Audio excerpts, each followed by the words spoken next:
তো হ্যালো, আসসালামু আলাইকুম বন্ধুরা, কেমন আছেন আপনারা? তো আশা করি আপনারা অনেক ভালো আছেন। তো আপনারা তো জানেন, চলে এসেছি কাউনিয়া, রংপুর কাউনিয়া। এটা আমার ফুফাতো ভাই। তো আজকে খাওয়া দাওয়া শেষে আমরা চলে যাব এখান থেকে, কাউনিয়া স্টেশন থেকে বগুড়া চলে যাব আমাদের বাড়িতে।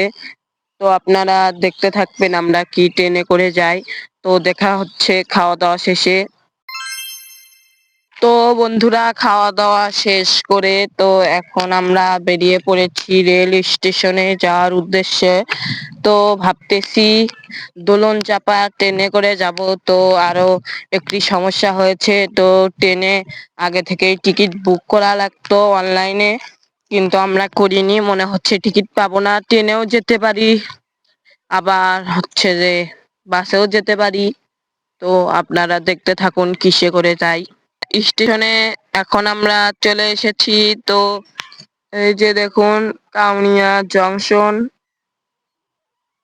চলে এসেছি আমরা।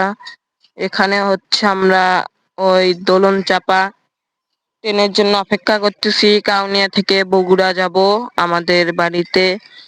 তো আপনারা দেখতে থাকুন, ট্রেন হয়তো সিট নাও পেতে পারি। তো এখন আমাদের না হয় বাসেও যেতে হতে পারে। তো আপনারা দেখুন কিসে করে যাই। এরপর স্টেশনে কিছুক্ষণ অপেক্ষা করার পর আমাদের কাঙ্ক্ষিত দোলনচাপা ট্রেন চলে আসলো। আর গাইস, আমাদের ট্রেনে যা ভিড় ছিল একেবারে বলার বাহিরে। এর মধ্যে আমি এক জায়গায় বসেছিলাম।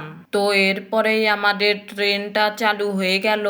যদিও আমরা অনলাইনে টিকিট কাটতে পারিনি, কারণ আগে থেকেই সব সিট বুক হয়েছিল। তবে মাঝে মাঝে এক এক ফাঁকা সিটে বসাও যাচ্ছিল। আর ট্রেন যত এগোচ্ছিল ততই ভিড় বাড়ছিল। এই ভিড়ের মধ্যেই ঠেলা ঘুতা খেতে খেতে এবং প্রাকৃতিক সৌন্দর্য দেখতে দেখতে চলে আসলাম বগুড়া রেলওয়ে স্টেশনে। আর এখান থেকে হাঁটতে হাঁটতে চলে আসলাম বগুড়া সাতমাথায়। বগুড়া সাতমাথা থেকে একটি সিএনজিতে চড়ে রওনা দিলাম আমাদের বাড়ির উদ্দেশ্যে। আর একটু পরেই আমাদের বাড়িতে চলে আসলাম।